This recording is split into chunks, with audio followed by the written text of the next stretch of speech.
warahmatullahi wabarakatuh. Waalaikumsalam. Saya di sini sebagai moderator untuk presentasi Mas Ahmad Zahid dan notulensinya. Saya Ibu semuanya. Ya, notulensi dari presentasi Mas Zahid. Baik, saya akan mempresentasikan tentang konsep pembelajaran dan analisis kurikulum. Tujuannya ini yang ada tiga. Yang pertama itu menjelaskan konsep dan keterkaitan antara model, strategi dan metode serta tekniknya. Yang kedua, menganalisis hubungan kurikulum, capaian kompetensi lulusan di bidang teknik mesin. Lalu yang ketiga, mengidentifikasi kontribusi model pembelajaran terhadap keberlanjutan dan kesiapan kerja mahasiswa. Model pembelajaran merupakan konseptual yang berisi prosedur pembelajaran yang disusun secara sistematis. Model ini memberikan arah bagaimana proses belajar dilakukan, mulai dari perencanaan, pelaksanaan hingga evaluasi. Menurut Hermiati, model tidak hanya berisi metode, tetapi juga strategi dan pendekatan pembelajaran yang menggambarkan urutan kegiatan belajar. Milos menambahkan bahwa dalam kurikulum berbasis kompetensi, hubungan antar kompetensi perlu dilakukan secara logis agar pembelajaran mendukung pencapaian yang diharapkan. Untuk strateginya, strategi pembelajaran merupakan pola umum kegiatan belajar yang dirancang untuk mencapai tujuan tertentu, berfungsi sebagai penghubung antara teori pendidikan dengan praktik di lapangan. Menurut Afila dalam artikel kurikulum pedagogi dan teaching learning strategi in data science education, strategi model harus menggabungkan pedagogi, kurikulum dan analisis data untuk mendorong mahasiswa belajar aktif melalui project based learning dan active learning.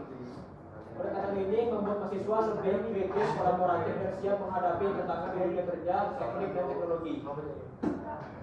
Untuk metode dan teknik pembelajarannya, di sini ada metode cara langkah spesifik dalam menjelaskan strategi. Contohnya adalah metode ceramah, diskusi, demonstrasi, eksperimen dan simulasi.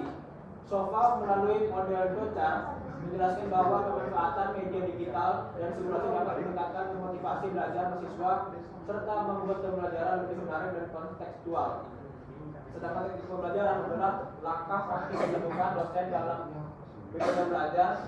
Contohnya seperti diskusi kelompok kecil, tanya jawab interaktif, dan demonstrasi langsung. Di sini setelah menyusun ada 4 strategi dari metode yang berbeda-beda. Untuk model saya menerapkan dari project based learning, strateginya dari active learning, metodenya dari demonstrasi dan eksperimental. Untuk tekniknya itu menggunakan simulasi digital dan diskusi. Analisisnya ini berperan penting untuk memastikan keterkaitan antara standar kelulusan, capaian pembelajaran dan capaian pembelajaran mata kuliah dalam bentuk kompetensi mahasiswa. Menurut Sukmawati, kurikulum modern harus fleksibel dan relevan melalui konsep fakta belajar, yaitu kampus merdeka yang menekankan kolaborasi dan pengalaman nyata di industri. Kurikulum dan keberlanjutan De Oliveira dalam artikel Curriculum Assessment System for Sustainability memperkenalkan modelnya yang digunakan untuk menilai sejauh mana kurikulum memperhatikan aspek sosial, lingkungan dan etika. Dalam konteks pendidikan teknik mesin, prinsip keberlanjutan dapat diterapkan melalui pembelajaran berbasis proyek lingkungan, efisiensi energi, dan tanggung jawab sosial industri. Dengan demikian, siswa tidak hanya terampil secara teknis, tetapi juga sadar akan dampak sosial dan ekologis pekerjaannya. Kesimpulannya, model, strategi dan metode serta teknik pembelajaran saling melengkapi dalam menciptakan proses belajar efektif di pendidikan teknik mesin. Pembelajaran berbasis proyek dan teknologi digital mampu menjaga aktivitas, kreativitas, dan keterampilan mahasiswa. Kurikulum yang baik harus laras antara SKL, CPR, dan CPNK serta berorientasi pada kompetensi, keberlanjutan dan etika profesional agar menghasilkan lulusan yang adaptif dan bertanggung jawab. Baik, itu saja. Mungkin dari teman-teman ada yang ingin ditanyakan dari presentasi Mas Zahid.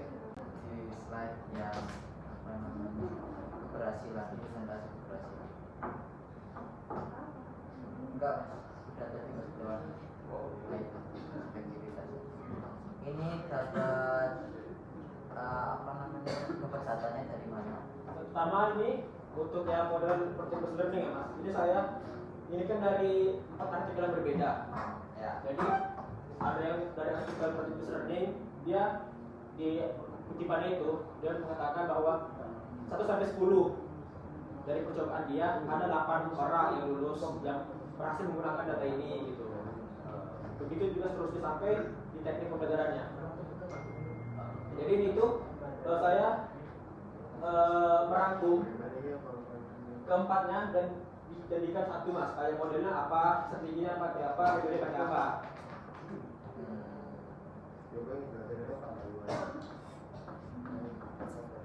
Bisa jelaskan dengan singkat kenapa project based learning pemahaman konsepnya 80%, aktivitas pembelajarannya 85% dan sebagainya enggak?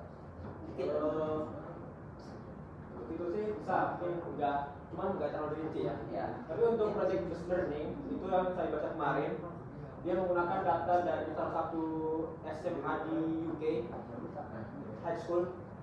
Dari 1 sampai 10 siswa, dia mendapatkan aktivitas belajar yang aktif itu 80%. Mungkin di artikel hanya 8 orang atau 9 orang. Untuk pemahaman konsepnya, itu kan diambil dari penilaian dari 10 orang itu dites untuk pemahaman mereka, itu hanya 8 orang yang lulus, 7 atau 8 orang. Untuk keterampilan praktik ini sebenarnya tidak ada mas, ini hanya diambil rata-rata saja keduanya. Begitu juga yang lainnya, dan active learning, demonstrasi dan simulasi digital. Makasih banyak.